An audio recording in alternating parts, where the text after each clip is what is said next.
مفتی صاحب بسم اللہ کیجیے. اس حوالے سے ہم سب کا وقت مفتی نوید عباسی صاحب کا. جی نحمد صلی علی رسولہ الکریم اما بعد اعوذ باللہ من الشیطان اللعین الرجیم بسم اللہ الرحمن الرحیم کنتم خیر امت اخرجت للناس تأمرون بالمعروف وتنہون عن المنکر صدق اللہ العظیم. صدق اللہ علیہ. قرآن مجید فرقان حمید نے ہمیں جو خیر الامم قرار دیا ہے، بہترین امت قرار دیا ہے، اس کی علت اور وجہ یہ ہے تأمرون بالمعروف. ہم نیکی کا حکم دیتے ہیں، برائی سے منع کرتے ہیں.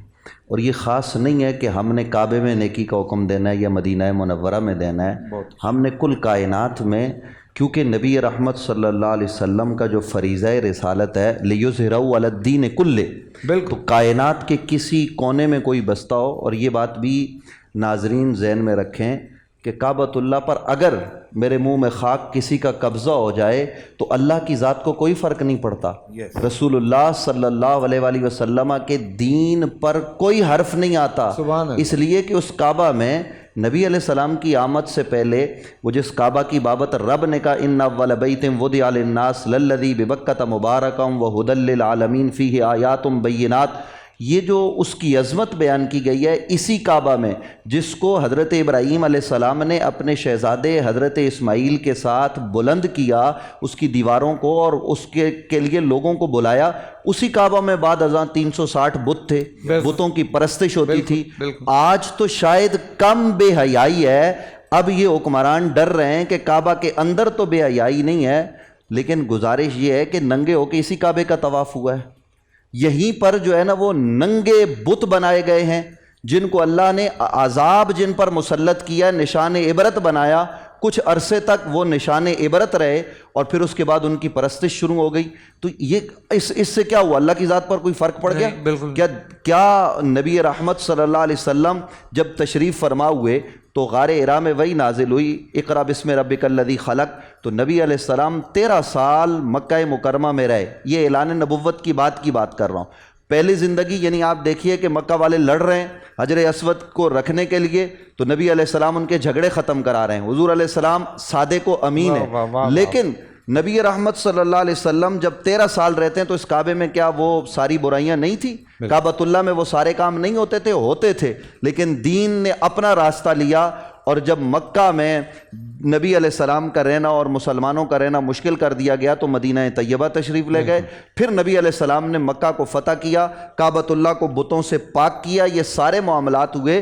تو ایک تو یہ بات ذہن میں رہے، نبی رحمت صلی اللہ علیہ وسلم کا یہ فرمان ہے کہ مدینے کو اجاڑ دیا جائے گا، مدینہ منورہ میں جانور آ جائیں گے، انسان نہیں بچیں گے. یہ سب روایات میں موجود ہے، لیکن اس سے دین پر کوئی فرق پڑنے والا نہیں. ہاں، یہ میری آپ کی پوری ملت کی ذمہ داری ہے کہ ہم کہاں کھڑے ہیں، ہم کیا کر رہے ہیں، ہمارا کیا کردار ہے اس باب میں. سوچنے کی بات یہ ہے کہ اگر کعبۃ اللہ پر کوئی حرف گیری ہوتی ہے، کوئی حملہ ہوتا ہے تو مسلمان کیا کرے گا؟ نبی علیہ السلام کے روضہ اطہر پر، مدینہ منورہ پر اگر کوئی ہم دیکھیے، ایک تو ہے شیطان سے حفاظت، جس کی بابت یہاں بات ہو گئی کہ شیطان، دجال، اس طرح کی قوتیں مکہ مکرمہ اور مدینہ طیبہ میں داخل نہیں ہوں گی. لیکن کیا شیطان صفت لوگ بھی داخل نہیں ہوں گے؟ وہ تو موجود ہے، وہ ہر دور میں موجود ہوتے ہیں، اور وہ داخل بھی ہوتے ہیں اور وہ خارج بھی ہوتے ہیں. ان کا معاملہ الگ ہے. بالکل. تو میری جو گزارش کرنے کا مقصد ہے وہ یہ ہے کہ آپ کے موضوع کے اعتبار سے کہ اگر کوئی محمد بن سلمان، ہم کسی شخصیت کی بات نہیں کر رہے، کہیں پر بھی کائنات کے کسی خطے میں کوئی عمل کرتا ہے تو وہ برا ہے. لیکن چونکہ ہماری عقیدتوں کا وہ مرکز ہیں، وہاں ایک نماز کا ثواب بڑھا کر زیادہ کر دیا جاتا ہے دونوں مراکز میں، تو اس لیے وہاں مسلمان اس باب میں بڑے حساس ہیں. اور یہ حساسیت اتنی ہے، دنیا میں کہیں پہ بھی ہیں، یہ بہت حساس ہیں. جی یہ حساسیت اتنی ہے کہ نبی علیہ السلام کے روضہ اطہر کو منہدم کرنے کی جب بات ہوئی انہی حکمرانوں کے زمانے میں، یہ جو ابھی سعودی بادشاہ ہیں اور جو اس زمانے میں لوگ تھے، تو کون لوگ بروئے کار آئے آپ کے علم میں ہے؟ ہندوستان کے لوگ.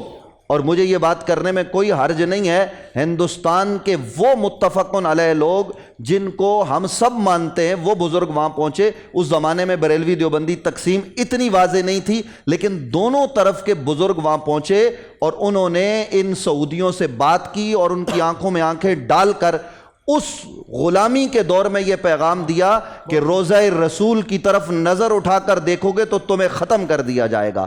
یعنی روزہ اطہر کو ہم اس کو منہدم نہیں ہونے دیں گے, کچھ بھی ہو سکتا ہے. اور پھر ہمارے اکابرین نے وہاں کلام کیا. تو گزارش کرنے کا مطلب یہ ہے کہ اس وقت جو بے حیائی ہے, جو فحاشی ہے, یہ کہاں سے آئی ہے؟ کل بھی ہم نے یہ گزارش کی, آج بھی میں یہ گزارش کر رہا ہوں کہ جو یہودی ہیں یہ بنیادی طور پر سازشیں بنتے ہیں, اور انہوں نے آج سے یہ کام نہیں شروع کیا. یہ نبی رحمت صلی اللہ علیہ وسلم کے زمانے میں تھے. ادھر حضور علیہ السلام کو کیا کہتے ہیں؟ ہم آپ کے ساتھ ہیں. معاہدہ کیا کہ ہم آپ کے ساتھ رہیں گے, کوئی دشمن حملہ کرے گا ہم آپ کے ساتھ کھڑے ہوں گے. لیکن جب غزوہ احزاب درپیش ہوا تو اس وقت یہ یہودی کافروں کے ساتھ ملے ہوئے تھے. وہ جو پورے جزیرہ نما عرب کے لوگ مدینہ منورہ پر حملہ آور تھے, یہودی ان سے ساز باز کر رہے تھے, اور یہ سارے معاملات نبی علیہ السلام کے علم میں تھے. اور اس کے بعد ان یہودیوں کو قتل کیا گیا بطور سزا کہ تم نے یہ کیوں کیا ہے. قبیلہ بنو قریظہ ہے, دیگر لوگ ہیں, حضرت مولا علی نے ان کی گردنیں اڑا کے یہ بتایا ہے کہ پھر ایسے لوگوں کا انجام یہ ہوتا ہے کہ جو سازشوں کے تانے بانے بنتے ہیں, اور یہ باز نہیں آئے. یہ آج بھی کر رہے ہیں. آج دیکھیے ان کے ملک میں سود نہیں ہوگا, ان کے ہاں یہ والی بے حیائی نہیں ہوگی, لیکن انہوں نے پوری دنیا کو بے حیائی میں مبتلا کر رکھا ہے. عیسائیت کو تو تقریباً انہوں نے ختم کر دیا, اس کی اصل سے بالکل دور کر دیا. اب ان کا جو ہے نا وہ توجہ کا مرکز وہ کون ہے؟ وہ مسلمان ہیں. اور کیوں ہیں؟ آپ اس پر توجہ کریں. آج آپ اور میں یہ بات تو کر رہے ہیں کہ جناب یہ سعودیہ میں یہ کچھ ہو رہا ہے. سعودیہ سے ہی ان یہودیوں کو نکالا گیا, یعنی سعودیہ مراد حجاز مقدس سے. تو آج یہ یہودی وہاں واپس پلٹنے کی کوشش کر رہے ہیں. آج بھی خیبر اپنی اصلی حالت میں کیوں باقی ہے؟ وہ اپنے یعنی دیکھیے صحابہ کرام رضوان اللہ تعالی علیہم اجمعین کے, حضرت عثمان ذی النورین کے جو ان کے مزارات تھے اہل بیت اطہار کے, ان کو تو ختم کر دیا گیا, سید الشہداء حضرت امیر حمزہ. لیکن خیبر اسی طرز پر باقی ہے. کیوں؟ کیونکہ ان کو آرڈر نہیں ہوا تھا نا کہ تم نے خیبر کو ختم کرنا ہے. خیبر جو اپنی اصلی حالت میں باقی ہے, یہودی یہ کہتے ہیں ہم واپس پلٹ کے جائیں گے اور وہاں پھر سے ہم حکمرانی کریں گے.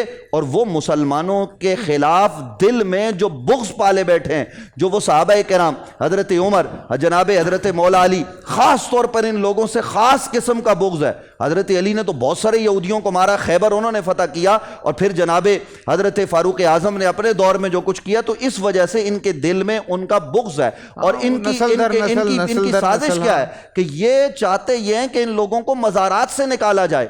یہ اس لیول کی سازشیں ہو رہی ہیں, اس کو سمجھنے کی ضرورت ہے.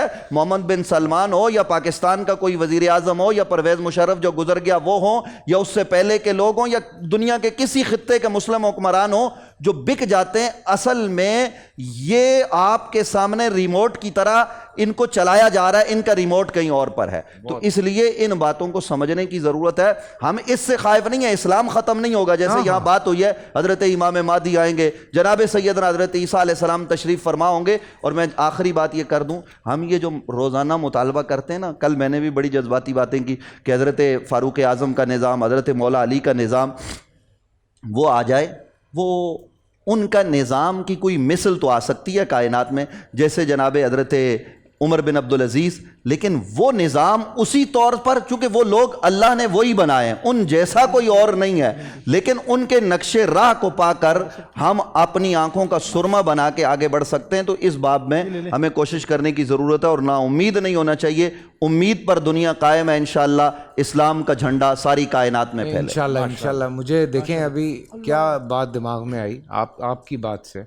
ایک کوئی ایونٹ ہوا تھا, یہ یہودیوں کا کوئی ایونٹ تھا, میرے خیال سے 2 سال ہو گئے یا شاید 3-4 سال ہو گئے امریکہ میں. تو انہوں نے کوئی پلے کارڈ اٹھائے تھے, تو خیبر واز دا لاسٹ چانس. تو یہ یہودیوں نے یہ پلے کارڈ وہاں پہ اٹھائے ہوئے تھے. بٹ اس کے جواب میں فلسطین اور لبنان میں بھی ایک مظاہرہ ہوا تھا, اس میں انہوں نے بینر اٹھایا تھا خیبر یا صہیون جیش محمد سیعود, یا اس طرح سے کچھ. ہاں بالکل. سو یہ دیکھیں, یہ بالکل مفتی صاحب کی بات جو ہے یہ بڑی اچھی ہے. پورا سال انتظار تھا مجھے اس رمضان میں. 30 دن 6 ٹیمز, 12 کنٹیسٹنٹس, کیش کا پاؤں. اب گیم وہ ہوگا جسے آپ کا نہیں, جس نے جو کرنا تھا کر لیا. لاکھوں عوام کو دینے کا ذمہ ان میں ہے سر. شور گونجے گا ہر گلی نکڑ اور دکان. رمضان لیگ بنے گی آپ کی پہچان. نعرہ لگے گا تو پارا چڑھے گا. گیم شو ایسے چلے گا. رمضان لیگ روزانہ شام 7 بجے صرف بول انٹرٹینمنٹ پر. بول انٹرٹینمنٹ کے شوز دیکھنے کے لیے ہمارے چینل کو سبسکرائب کریں اور بیل آئیکن پر کلک کرنا نہ بھولیں.